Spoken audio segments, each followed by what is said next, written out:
जय श्री कृष्णा। राधे राधे। भक्ति और पुण्य का माह जिसे सभी महीनों का राजा कहा गया है।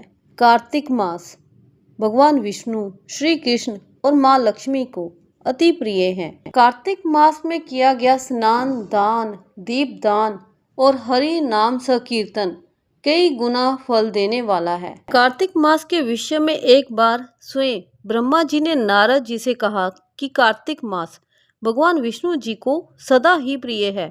इस महीने में भगवान के निमित्त जो कुछ भी पुण्य कर्म किया जाता है उसका नाश नहीं होता। मनुष्य योनि दुर्लभ है, इसलिए मनुष्य जन्म पाकर इस देह से कार्तिक मास में शुभ कर्म करें, जिस कारण पुण्य नीचे ना गिरना पड़े। इस महीने में समस्त देवता मनुष्य के समीप हो जाते हैं और इस माह में किए गए हुए स्नान, दान, भोजन, व्रत, स्वर्ण, चांदी, भूमि एवं वस्त्र आदि के दान को देवता विधि पूर्वक ग्रहण करते हैं।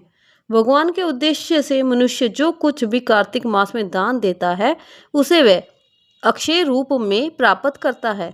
अन्न दान का महत्व अधिक है क्योंकि इससे पापों का सर्वदा नाश हो जाता है। दान करने में असमर्थ मनुष्य यदि प्रतिदिन प्रसन्नता पूर्वक भगवान के नामों का स्मरण कर ले और इस महीने में गंगा स्नान करते हुए कार्तिक मास की कथा को पढ़ ले तो वह अनंत पुण्य का भागी बनता है। इस महीने में भगवान की प्रसन्नता के लिए शिव या विष्णु के मंदिर में अथवा किसी भी देव मंदिर में जागरण कीर्तन करें, स्वयं दीप दान करें या दूसरे के जलते हुए दीपक की रक्षा करें।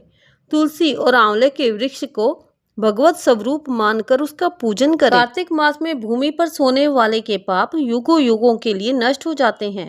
गोविंद गोविंद हरे मुरारे, गोविंद गोविंद मुकुंद कृष्ण, गोविंद गोविंद रथांग पाणे, गोविंद दामोदर माधवेति। इस प्रकार से संपूर्ण कार्तिक मास में प्रतिदिन भगवान का कीर्तन गायन करें।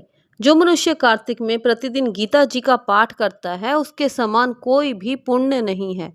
7 समुद्रों तक की पृथ्वी को दान करके जो फल प्राप्त होता है वह कार्तिक मास में स्नान व दान का है, क्योंकि ये संसार अन्न के आधार पर ही जीवित रहता है।